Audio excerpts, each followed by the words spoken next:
Your ക്രിയേഷൻസിന്റെ രേഖാസ് കിച്ചണിലേക്ക് സ്വാഗതം. ഞാൻ ഇന്നിവിടെ തയ്യാറാക്കുന്നത് ഒരു easy and simple fried rice ആണ്. ഇതിന് വളരെ കുറച്ച് ചേരുവ മതി. നമുക്ക് മെയിൻ ആയിട്ടുള്ള സ്പ്രിംഗ് ഒനിയൻ പോലത്തെ എല്ലാ ചേരുവയൊന്നും എല്ലാ ദിവസവും നമ്മുടെ വീട്ടിലുണ്ടാവില്ല. അതുകൊണ്ട് നമ്മുടെ വീട്ടിലുള്ള സാധനങ്ങൾ വെച്ചിട്ട് എങ്ങനെ ഒരു ഫ്രൈഡ് റൈസ് ചെയ്തെടുക്കാം എന്നാണ് നമ്മൾ ഇന്ന് നോക്കുന്നത്. അപ്പോൾ നമുക്ക് ഫ്രൈഡ് റൈസ് ഉണ്ടാക്കി തുടങ്ങാം കേട്ടോ. ഞാൻ ഗ്യാസ് ഓൺ ചെയ്തിട്ട് ഒരു പാത്രം അടുപ്പത്ത് വെച്ചിട്ടുണ്ട്. അത് ഏകദേശം ചൂടായിട്ടുണ്ട്. അതിലേക്ക് കുറച്ച് ഓയിൽ ചേർക്കാം.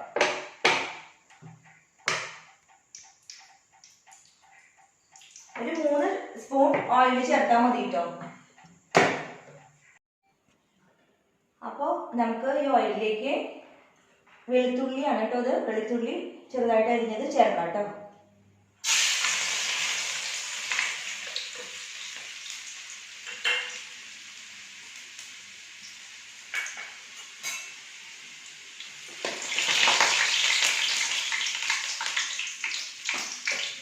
അതിനുശേഷം ഇതിലേക്ക് കുറച്ച് 2 സവോള ചെറുതായിട്ട് അരിഞ്ഞത് ചേർക്കാം.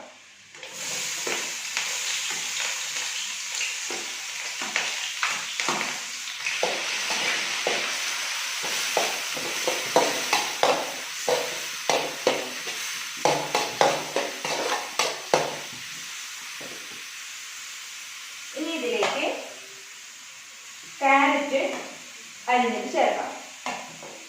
ഇതിനൊപ്പം തന്നെ ക്യാരറ്റിനൊപ്പം തന്നെ ബീൻസും ചെറുതായിട്ട് അരിഞ്ഞിട്ടുണ്ട് കേട്ടോ.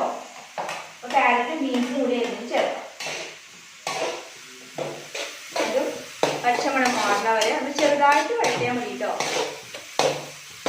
തീ കൂട്ടി വെച്ചിട്ട് വേണം ഇതൊക്കെ ചെയ്യാൻ.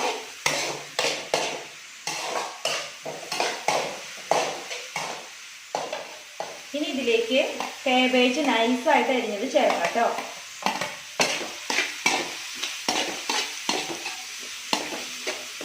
കേബേജ് ഇട്ട ശേഷം ഒരുപാട് വേവിക്കാൻ നിൽക്കരുത് കേട്ടോ. അതിൻ്റെ പച്ചമണം ഒന്ന് മാറിയാൽ മാത്രം മതി.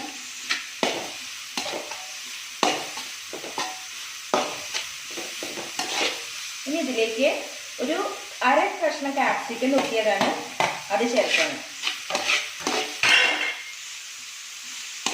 ഇത് നമ്മുടെ വീട്ടിലുള്ള സാധനങ്ങൾ വെച്ചിട്ട് എളുപ്പത്തിൽ തയ്യാറാക്കുന്ന ഒരു ഫ്രൈഡ് റൈസ് ആണ് കേട്ടോ.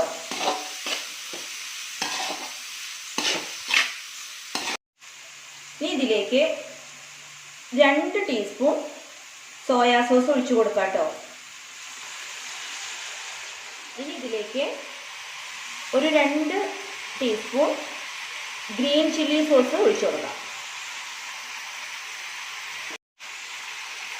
ഇനി ഇതിലേക്ക് ഇത് റെഡ് ചില്ലിയുടെ സോസാണ് കേട്ടോ, അത് കുറച്ച് ചേർത്ത് കൊടുക്കാം.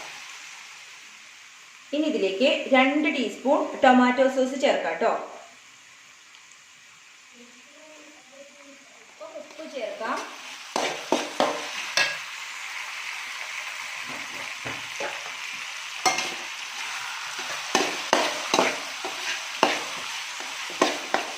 ഇനി ഇതിലേക്ക് 2 ടീസ്പൂൺ കുരുമുളക് പൊടി ചേർക്കണം കേട്ടോ. ഇത് ബിരിയാണി അരി വേവിച്ച് വാർത്ത് നമ്മൾ തണുക്കാൻ വേണ്ടിയിട്ട് വെച്ചതാണ്. ഈ പാതി വേവിച്ച അരി ഈ കൂട്ടിലേക്ക് നമ്മൾ ഇടുകയാണ് കേട്ടോ.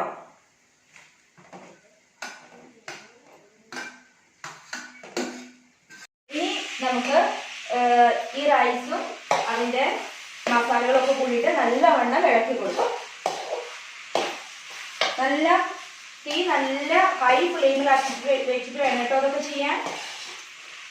എന്നിട്ട് ഇതിലേക്ക് മല്ലിയുടെ ഇലയാണ്, മല്ലിയുടെ ഇല ഇതിലേക്ക് ചേർക്കാം കേട്ടോ.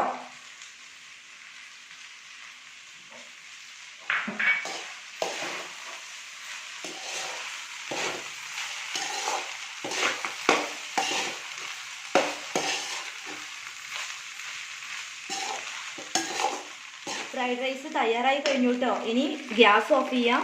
എന്നിട്ട് ഇതൊരു സെർവിങ് പ്ലേറ്റിലേക്ക് മാറ്റാം. ഇതാ രുചികരമായിട്ടുള്ള ഫ്രൈഡ് റൈസ് തയ്യാറായിട്ട് നമുക്കിതൊന്ന് ടേസ്റ്റ് ചെയ്ത് നോക്കാം. ഉപ്പോ എന്തെങ്കിലും കുറവുണ്ടോ നോക്കാമല്ലോ.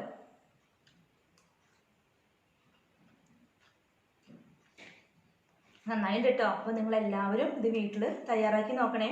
ഇനി ഈ വീഡിയോയുടെ റെസിപ്പികളും ഈ വീഡിയോയിലത്തെ എല്ലാ റെസിപ്പികളും നിങ്ങൾക്ക് ഇഷ്ടപ്പെട്ടു വെച്ചെങ്കിൽ നിങ്ങൾ സബ്സ്ക്രൈബ് ചെയ്യണം. കൂടാതെ എന്തെങ്കിലും പ്രശ്നങ്ങൾ ഞാൻ ചേർത്ത ചേരുവകൾക്കോ എന്തെങ്കിലും ഉണ്ടെങ്കിൽ അത് കമൻറ്റ് ബോക്സിൽ വന്ന് അറിയിക്കുകയും വേണം. Thank you for watching.